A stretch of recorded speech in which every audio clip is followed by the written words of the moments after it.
about that. Look at what happened from that. See, and this is why this documentary is I'm not calling it a documentary. I'm calling it a mockumentary. That's what I call it. That's Spinal Tap. I call it a mockumentary. I feel like this whole thing is mocking me. That's how I feel. It's wild. But go ahead. Was there anything at all that you watched in this documentary that was new information to you? New? Yes. No. From the history of Puff, him coming up, anything new? No, there was nothing new for me. There was nothing new for me. The only thing that was new was what was coming forward that had never come forward before.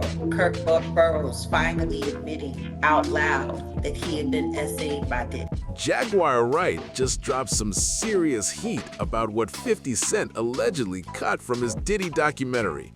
And it's way darker than what Netflix ever let you see. She's out here naming names, leaking unseen footage, and calling out what she claims is 50's real motive. You clicked on this video because you heard Jaguar Wright is going all in on 50 Cent's Diddy the Reckoning. And trust me, she's not holding anything back. Yeah, he was there for so much of it. Because right after the Diddler beat the crap out of Steve Stout, the Jigga Man poked up Rivera. Not long after that. All of this stuff happened around the same time. Why do you think Jay-Z wasn't involved in none of this? Well, I mean, he was involved in a lot of it. You mean, why wasn't he mentioned? Yeah, mentioned in the documentary at all. I mean, there was a lot of people that weren't mentioned. Matter of fact, not too many people in the industry were mentioned who were there in prison. Isn't that cute? Very true. They found a way to tell that story while they kept everybody else clean. While everyone's still talking about what Netflix did show, Jaguar is out here talking about what got left behind, the parts that never made it to air. And listen, it's not because the footage wasn't dramatic enough. It's because it might have been too explosive. You're about to find out exactly what she says got hidden away and why some of the biggest names in music are nervous right now. Here's what we're getting into.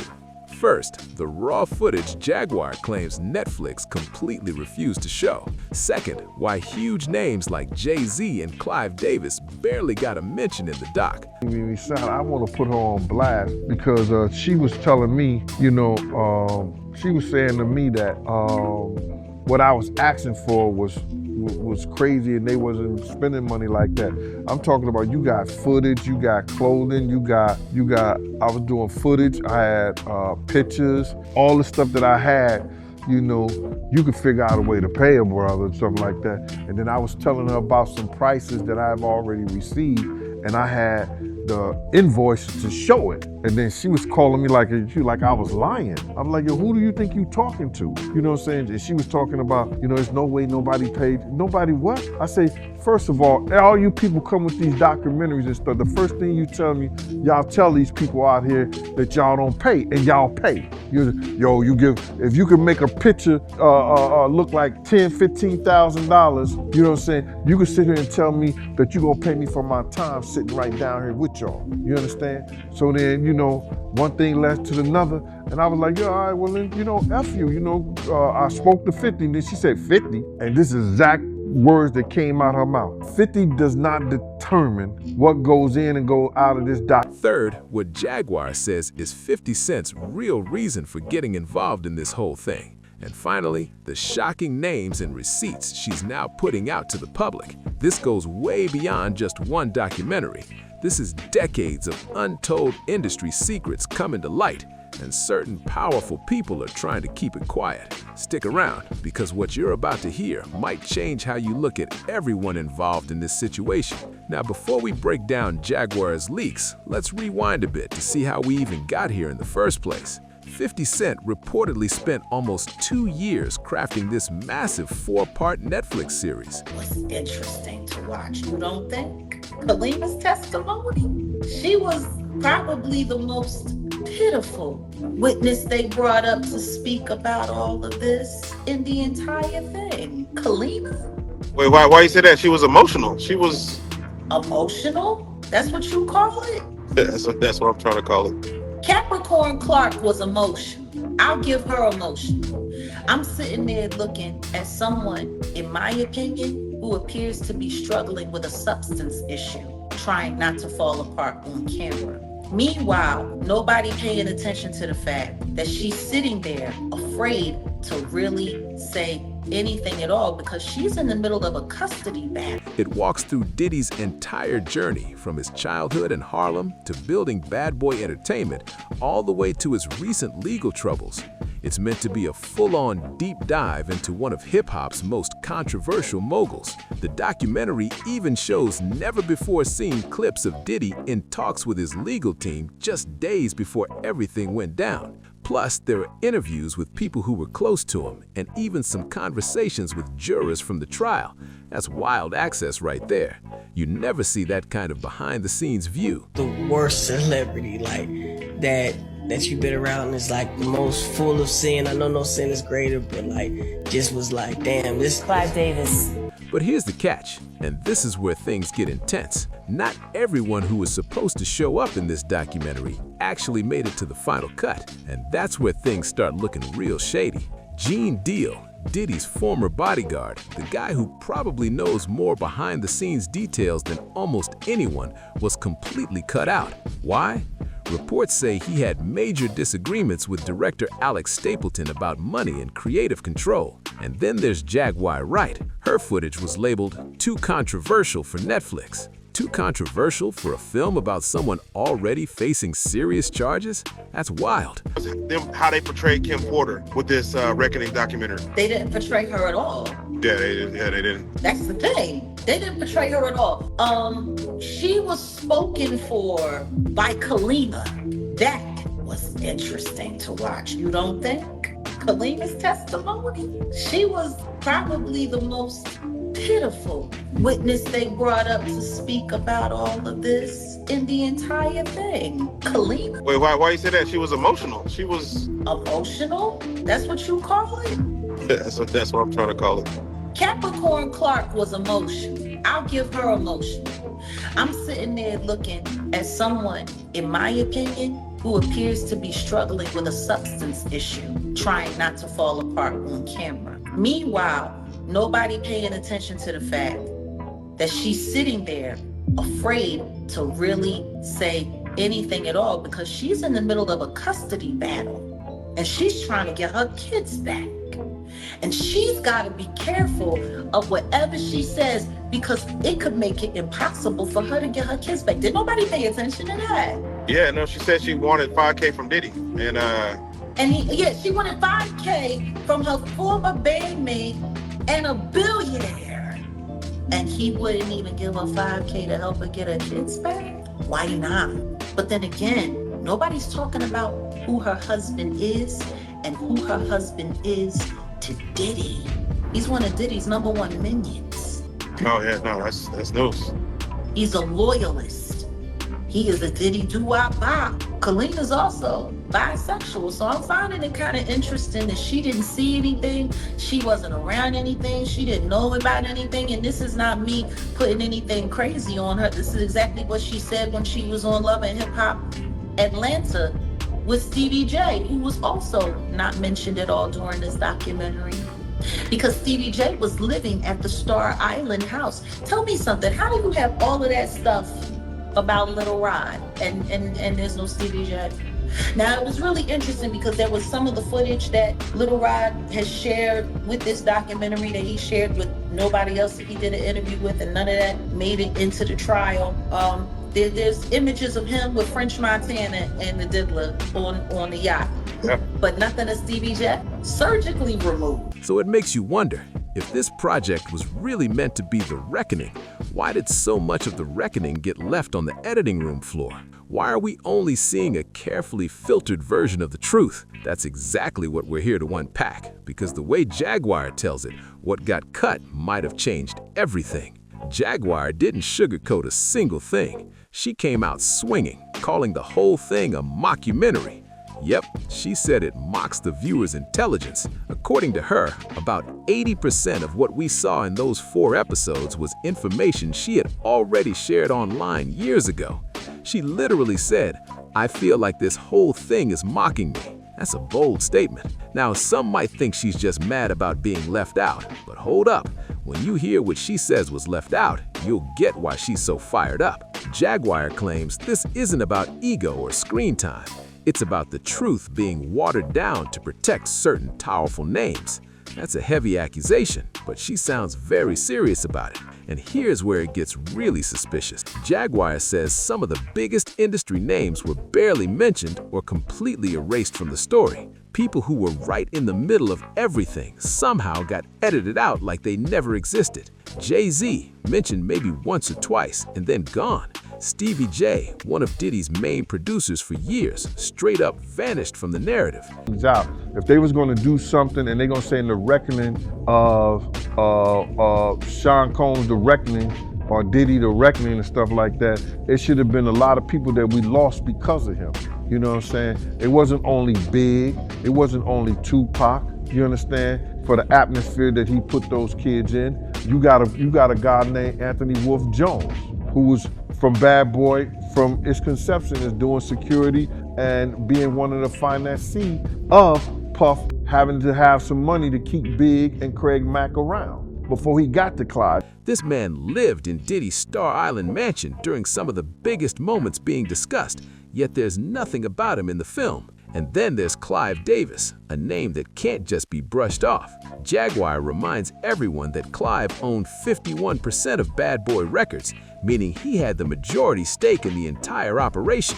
But in a 4-part docuseries that's supposed to tell the full story, he gets what, 35 seconds of screen time? How does that even make sense?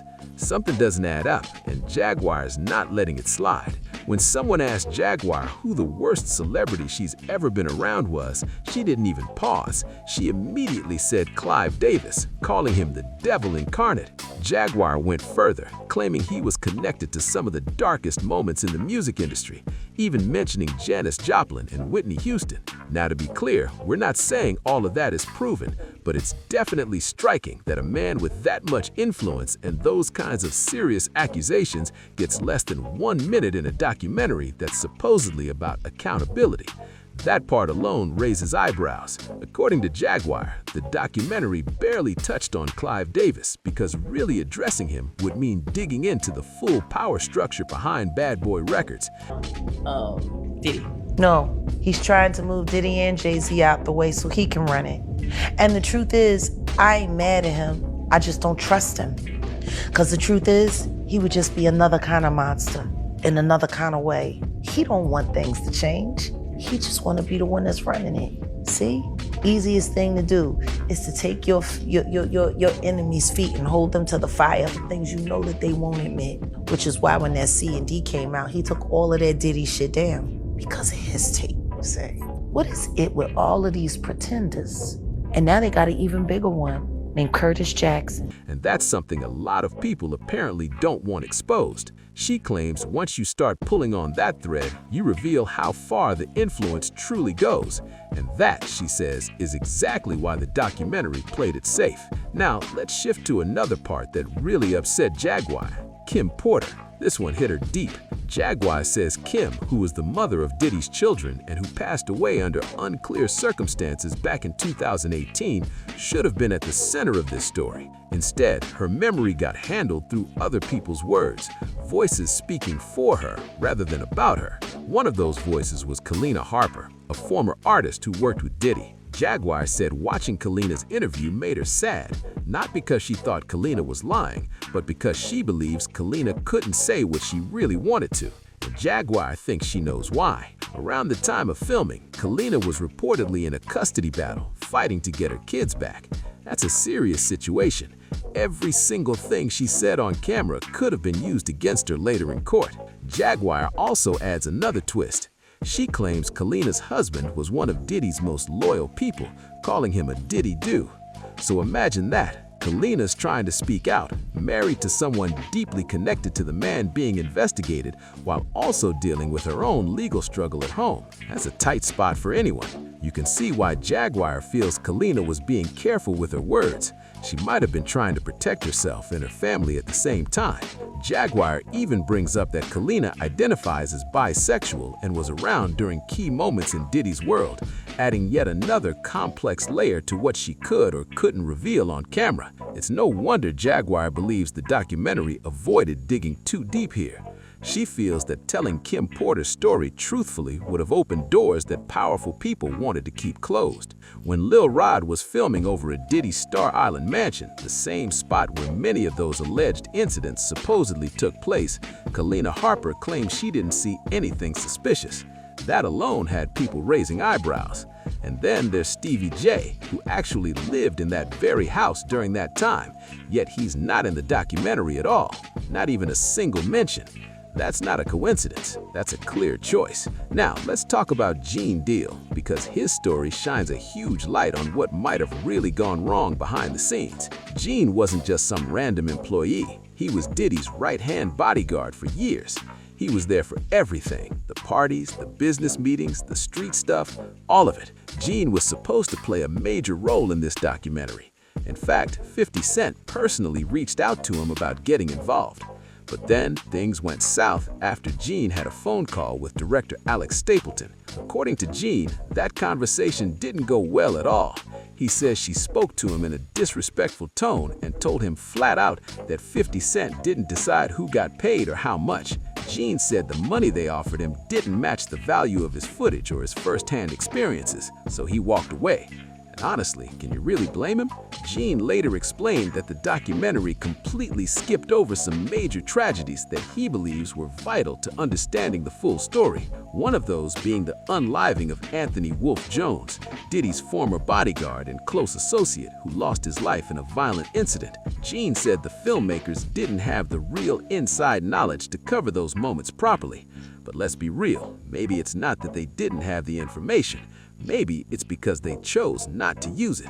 Because once you open that door, it leads to a lot of powerful names and unanswered questions that some people might not want brought to light. And this is where it all starts connecting. This isn't just about one documentary being trimmed down. It's about the bigger system of who controls the narrative. Remember when Jaguar Wright went on the Piers Morgan show and straight up called Jay-Z and Diddy monsters on live TV? That clip blew up instantly. It was all over social media within hours. Everyone was talking about it. But then, just one day later, the video disappeared, completely removed like it never happened, gone without explanation. That kind of quick removal makes you wonder, who wanted that video off the internet so fast and why? Piers Morgan is one of the biggest media voices out there. His show reaches millions across the world, but somehow, that viral interview with Jaguar Wright got wiped from the internet within just 24 hours. Think about that. Someone with serious pull had enough power to make a global media platform take down a clip that fast. That says a lot about the kind of influence certain people still have behind the scenes. They can pressure production companies, silence major networks, and decide what the public does and doesn't get to see. And it doesn't stop there. Even Netflix and 50 Cent's own G-Unit films aren't immune to that kind of pressure. When the money and power are that big, nobody's completely free from control. Now, this next part might make you a little uncomfortable, but it's a major claim Jaguar brought up, so it has to be addressed. Jaguar says there was footage involving Justin Bieber and Diddy that was completely cut from the documentary, and the story around it sounds wild. According to her, Diddy had been trying for years to get close to Bieber, but Bieber's original management team kept their distance. She claims they sensed something wasn't right and kept blocking that connection to protect him. But then, when Usher, who has his own long, complicated history with Diddy, became more involved, things reportedly changed. Jaguar says Usher actually gave Diddy temporary guardianship of a teenage Justin Bieber for 48 hours. Just 2 days, but enough to raise serious questions. And according to her, this happened after Bieber had already been hospitalized for something at the time. Though Jaguar doesn't give full details on what that was. She mentions that Gene Deal has spoken about it before in interviews, adding more layers to the story. Jaguar then asks what many people might be wondering. Does that sound like someone protecting Justin? Does that sound like a good move? It's a tough question, especially now that so many new allegations have come out about what might have been happening in those circles. She claims the footage that could have shown parts of this situation does exist, but never made it into the final Netflix release. And according to Jaguar, that's no accident. She believes major names, including Usher and Bieber, were possibly protected. either through legal pressure or private agreements to make sure that material never saw the light of day. And honestly, that wouldn't be shocking, because adding that footage would have opened an entirely new can of worms, forcing people to question who else might have known about certain things and chose to stay quiet. This, Jaguar says, is the real reason she's furious, not just about the footage, but because she doesn't believe 50 Cent made this documentary out of the goodness of his heart. She thinks there's a much bigger motive at play, and she's ready to expose it. Jaguar Wright isn't convinced that 50 Cent's documentary is about helping victims or exposing the truth. Not at all. She claims 50's real goal isn't justice, it's power. According to her, he's trying to move Diddy and Jay-Z out of the way so he can take control of the hip-hop game himself. In her own words, he doesn't want things to change. He just wants to be the one running it. That's a bold statement, but it hits hard. Jaguar says if that's true, 50 wouldn't be changing the system, just replacing one kind of power with another. Let's be honest, 50 and Diddy have been at odds for over 2 decades. They've traded shots online, thrown shade in interviews, and constantly trolled each other on social media. So when 50 suddenly drops a high-budget documentary about accountability, Jaguar says she's not buying it for a second. She thinks it's just another move in their long-running rivalry, but this time dressed up as journalism. And Jaguar didn't stop at calling him out. She went even further. She accused 50 Cent of allegedly being involved in toxic waste dumping near his Millennium Studios property in Shreveport, and she made it clear she's not speaking hypothetically. Jaguar says she has evidence of what's been happening and warned 50 directly, "Do right by Shreveport, or I'ma let everybody know." That's a serious statement. Then she threw in another jab, saying, "That Diddy do ain't the only taste you got." Boom! That was a straight shot, implying 50 might have his own secrets he doesn't want brought to light. Here's what makes Jaguar's frustration hit even harder. She's been talking about this stuff for years. Long before Diddy's name started trending again, she was already warning people about his behavior and the stories surrounding him. When people used to ask what really happened at those famous Diddy parties, she didn't hold back. She said flat out that it was all about money, power, and manipulation. So when reports started surfacing about cameras being found in Diddy's homes, Jaguar said she wasn't shocked one bit. When stories came out about Cassie allegedly being pressured into arranging those so-called freak-offs, Jaguar said she had already talked about that too, publicly. But back then, nobody wanted to listen. People brushed her off, called her crazy, said she was clout chasing, or just a bitter former artist trying to stay relevant. Now, years later, with Diddy finally convicted and all these headlines blowing up, suddenly everyone's pretending to be shocked. Jaguar's looking around like, really? Now you believe me? She's been shouting about this for ages while the world ignored her. And now that the truth's out, she feels like people are rewriting history, acting like these revelations came out of nowhere when she's been warning the industry all along. Jaguar even said something that stuck with a lot of people. Everybody knew about those freak-offs. Yeah, everybody knew that. I've been saying it. According to her, this isn't new information. It's just finally convenient for people to acknowledge it. So when she asks, why now? Her answer hits deep. She says Diddy's only being held accountable at this point because he's the acceptable monster right now. In her eyes, the system always needs a villain to feed the headlines. And once that person's taken down, the machine keeps running with someone new at the top. And that, she says, is the cycle 50 Cent might just be trying to step into next. Jaguar compared what's happening right now to what went down with R. Kelly, saying the industry always picks and chooses who to take down and when. That's a bold and powerful statement. According to her, this isn't really about justice. It's about controlling the story. She believes certain people get sacrificed when it's convenient, while others stay protected until it's their turn. And then she dropped a bomb. She said straight up, Jay-Z is next. Jaguar made it clear she's done playing nice, and she's calling out whoever she thinks is part of the problem, no matter how famous they are. So now everyone's asking the same question. Where does this go from here? What happens now that Jaguar is speaking out again and going public with even more claims? According to her, this is just the beginning. She says she's got more names, more footage, and more proof that never made it into Netflix's version of the story. She's ready to put it all out there and says she's tired of watching powerful people protect one another while victims stay silent. And honestly, this might spark a chain reaction, because when one person breaks the silence, it gives others the courage to step up too. More voices could come forward, and that's when things really start to shift. Sure, the Netflix docuseries might be topping the charts right now. It's trending everywhere. People are watching it, talking about it at work, and debating it all over social media. But Jaguar insists that what we've seen so far is just the tip of the iceberg.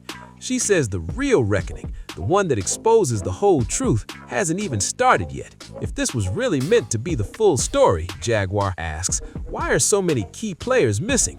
Why was Jay-Z, someone who worked closely with Diddy for decades, barely mentioned? Why was footage involving Justin Bieber allegedly cut out completely?